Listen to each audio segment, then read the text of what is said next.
après 17 ans de mariage, pardon, j'aimerais aujourd'hui faire avec toi le bilan.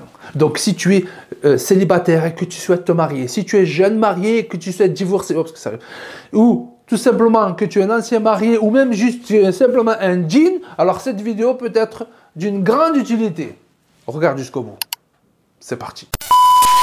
Donc, j'ai décidé de faire cette vidéo après 17 ans de mariage. Alhamdulillah, Allah m'a permis de vivre 17 ans de ma vie avec mon épouse.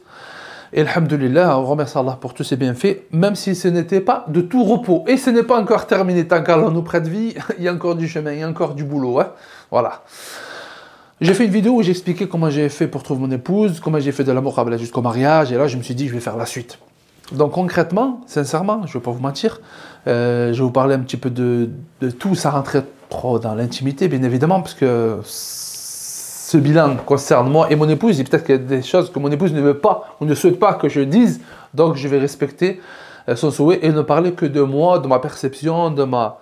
Voilà, tu vois. Et il se peut que tu en tires des leçons, que tu profites, Inch'Allah Ta'ala, de cette expérience. Bon, étant donné aussi que j'ai consulte énormément, pendant 15 ans, ça fait 15 ans bientôt, que je consulte aussi pour tout ce qui est médiation conjugale, médiation familiale, le ruqya, la hijama j'ai arrêté, le ruqya j'ai arrêté, l'accompagnement, coaching, etc. Même si ça je le fais encore, mais tout ce qui est ruqya, etc., hijama j'ai arrêté, j'apporte un soutien pour ceux qui sont victimes de mal occulte.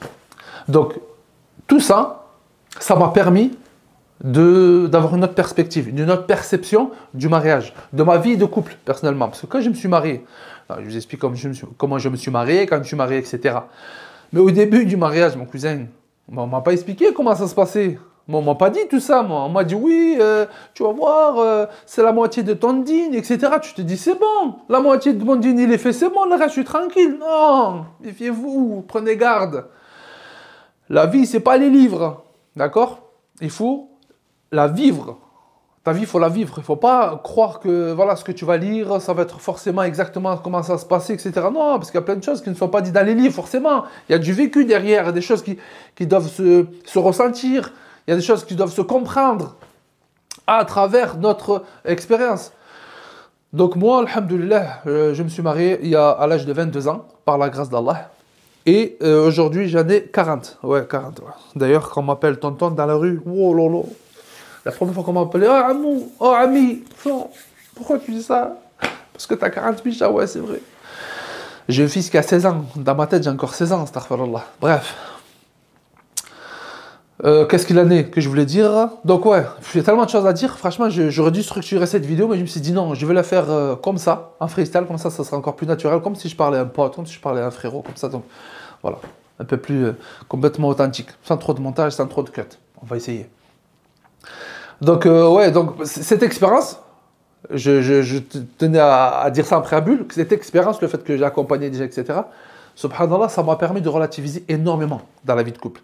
Parce que des fois, quand t'arrive des soucis, des problèmes dans ta vie de couple, tu as l'impression que tu es seul au monde. Tu as l'impression que ça t'arrive qu'à toi. Tu as l'impression que c'est la pire. Tu as l'impression que pourquoi les autres ne sont pas pareils? Pourquoi tu es le seul qui fait des dégâts? Pourquoi tu vois, quand tu tombes dans des erreurs, quand ton épouse, elle fait des erreurs, quand tu t'entends pas, quand il y a un problème de communication, il y a un problème de compréhension, tu te dis, mais en fait, on n'est pas fait pour soi, l'un et l'autre, mais qu'est-ce que j'ai fichu?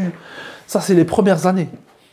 Alors peut-être ça va faire peur ceux qui ne sont pas encore mariés, mais franchement, les premières années, on va dire jusqu'à 5 ans, 6 ans, 7 ans, tu es encore en train de te chercher.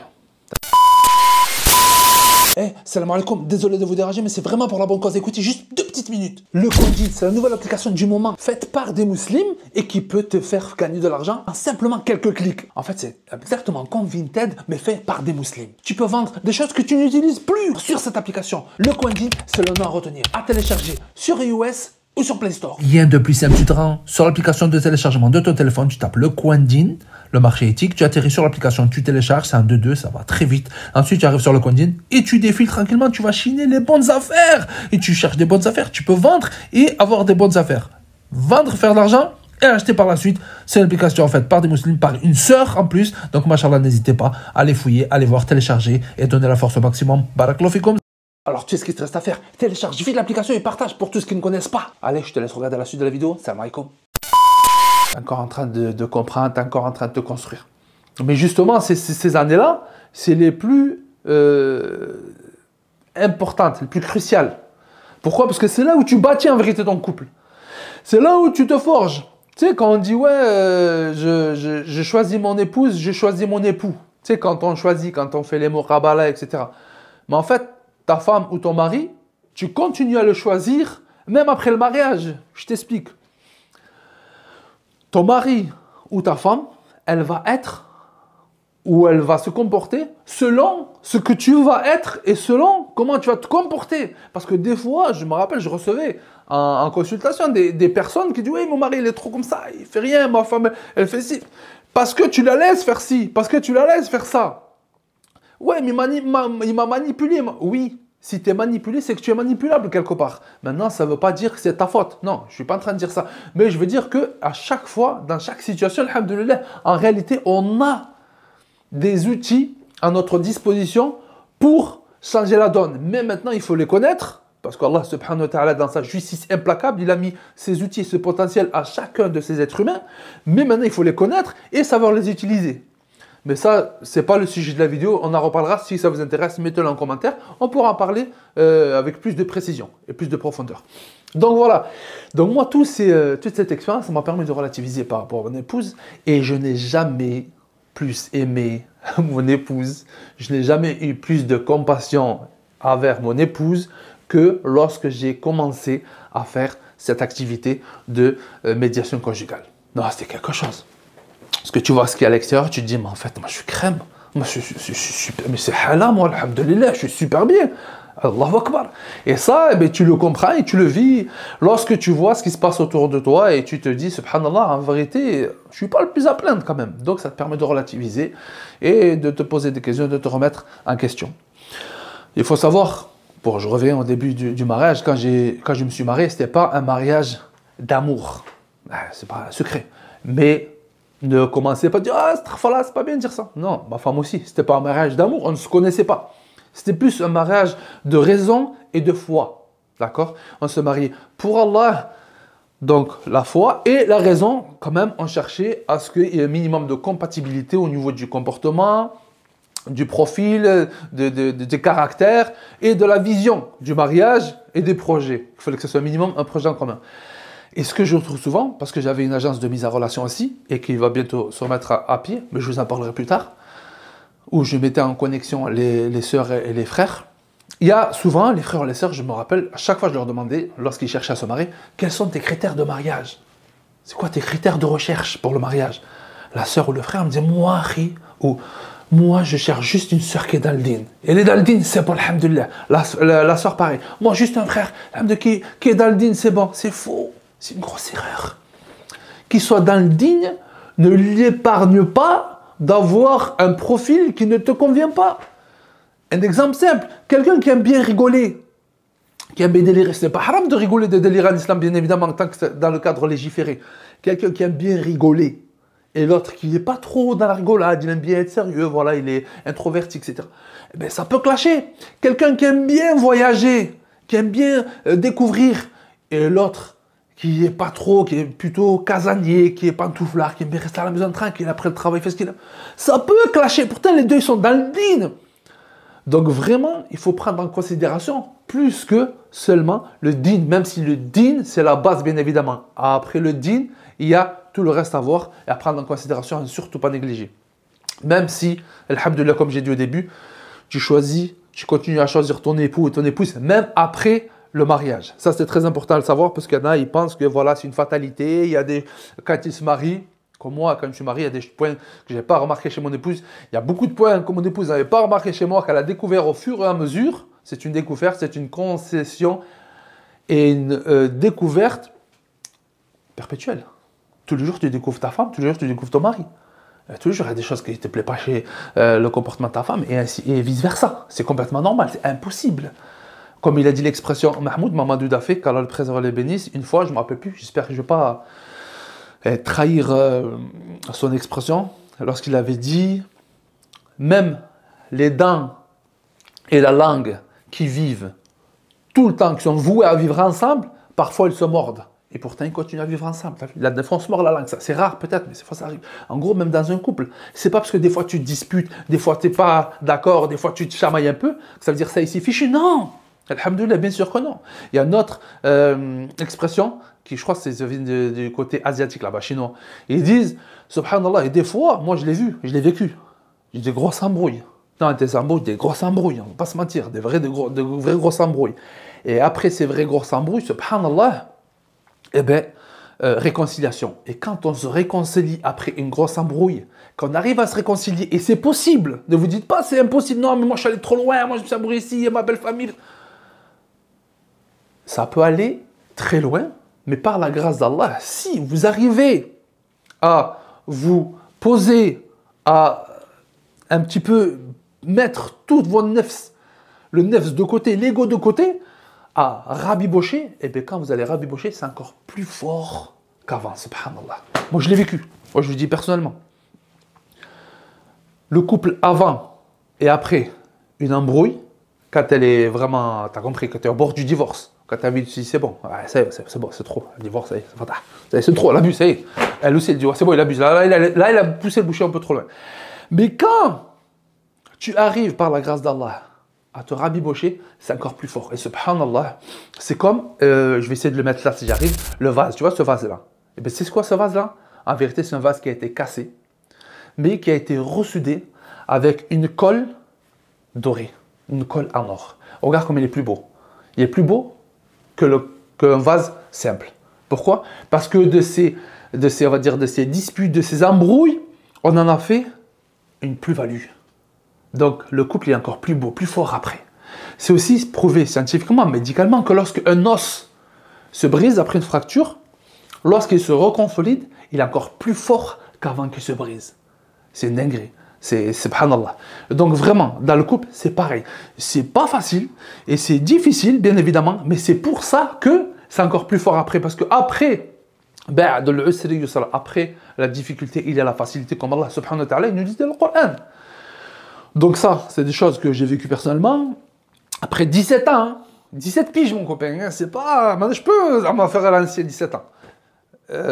Dis-toi que au bout de toutes ces années, en vérité, comment on appelle ça? L'affection, il grandit. Pourquoi? Parce que, comme on dit, l'herbe n'est pas plus verte ailleurs. Parce que souvent on dit, ah, peut-être j'aurais dû chercher une autre femme, ou peut-être une autre femme, il y a la polygamie, peut-être une fait. Et attention, je ne dis pas qu'il ne faut pas faire la polygamie. Moi je dis sur ça, c'est un sujet que j'en parlerai à part, c'est un sujet très intéressant, j'en parlerai à part. Dites-moi en commentaire si vous voulez que j'en parle aussi. Parce que on peut en parler. Et on dit que l'herbe est plus verte ailleurs. C'est pour ça que des fois on se dit, ouais, c'est mieux ailleurs, etc. Moi, c'est ce qui m'est arrivé. Ce que j'ai expliqué au début de la vidéo, que finalement, en me rendant compte qu'à côté, c'est pas. Voilà, on est tous des êtres humains, on a tous des émotions, on a tous des faiblesses et des manquements. Donc en réalité, chez chaque être humain, tu trouveras des choses qui te plairont et des choses qui te plairont moins. Et comme le prophète sallallahu alayhi wa sallam l'a dit en substance, lorsqu'il y a quelque chose qui te déplaît chez ton conjoint ou ta conjointe, on regarde plutôt les choses qui te plaisent. C'est pour ça qu'on revient à l'expression, non, l'herbe n'est pas plus verte ailleurs, l'herbe est plus verte là où tu l'arroses. Donc en vérité, c'est en entretenant ton petit jardin secret, ta petite femme, ta petite famille, que c'est là que les choses deviendront plaisantes pour toi, selon ce que tu auras voulu en faire. Donc, moi, quand j'ai vu ça, j'ai compris rapidement qu'il fallait que je me calme et que je ne m'emballe pas à tout va. Mais bon, quand tu es jeune, quand on ne te conseille pas forcément, pas parce que les gens sont mauvais, c'est que toi, tu ne vas pas chercher le conseil, ou plutôt tu veux chercher ce que toi, il t'arrange. Il faut dire la vérité en réalité. Et bien voilà dans quoi tu tombes. Il y a un autre aussi truc que je vous mets en garde, c'est quand il y a des soucis, quand il y a un couple. Quand il y a des soucis dans le couple, commencez pas à les répéter à tout le monde. Les sœurs, elles vont répéter à leurs copines. Ouais, mon mari, il a fait ci, il a fait ça. Oh, quoi? Calme-toi, calme-toi. Les frères, ouais, ma femme, elle m'a fait ci, elle a fait ça, elle a dit ci. Ah ouais, oh là, c'est trop, frère. Tu vois? Donc vraiment, il ne faut pas rentrer. Parce que, comme on dit, ce que ta femme va te faire, ou ce que toi, tu vas faire à ton épouse, peut-être qu'elle va te pardonner. Peut-être que toi, tu vas la pardonner. Mais ceux à qui tu vas le dire, que ce soit tes amis ou même ta famille, eux, peut-être qu'ils ne vont pas lui pardonner. Et pourtant, tu vas continuer à vivre avec elle et ils vont te confronter à elle, surtout de ta famille, là, je parle en l'occurrence. Donc c'est pour ça qu'il faut faire très attention. Surtout quand tu vas raconter des choses que tu as vécues difficiles, des choses qui ne t'ont pas plu chez ton épouse ou chez ton époux, eh ben, tu ne vas pas rendir les angles, on ne va pas se mentir. Hein, tu vas pas aller de main morte, hein, on ne va pas se mentir. Hein. Bon. Et ça peut provoquer des conséquences comme il y a eu des divorces. Comme il y a eu des divorces à cause des mauvais conseillers ou des mauvaises conseillères. Tant que tu n'as pas les deux sons de cloche, ne te prononce pas, ne te positionne pas. Tu peux l'écouter, compatir, avoir de la compassion, c'est normal, elle a besoin, la personne qui vient te voir et se confier, c'est parce qu'il a besoin ou elle a besoin d'être écoutée, d'être compris. Mais dans cet état, comprends ses émotions, ses sentiments et abstiens-toi de te positionner ou carrément encore plus de donner des conseils qui risquent d'avoir des conséquences irréversible. Parce qu'après, tu en seras responsable devant Allah, clairement. Et après, voilà, donc, au fur et à mesure, 17 ans, il y a pas mal de choses à dire, hein, de mariage quand même, mine de rien. Après, il y a eu quoi? Il y a eu pas mal de choses intéressantes, quand même, aussi. Il y a l'arrivée des enfants. Ah, ça, c'est quelque chose. L'arrivée des enfants, ça consolide un couple. Ça peut consolider un couple, en tout cas. Vraiment, surtout quand tu as une certaine éducation, des parents, etc. D'ailleurs, en parlant d'éducation, le choix de l'éducation de ton époux, le choix de l'éducation de tes enfants commence au choix de ton épouse ou au choix de ton époux. C'est là que tu commences à vérité à choisir comment tu vas éduquer ton fils ou ta fille. Et c'est très intéressant, très important. Et oui. Et après, il y a l'évolution.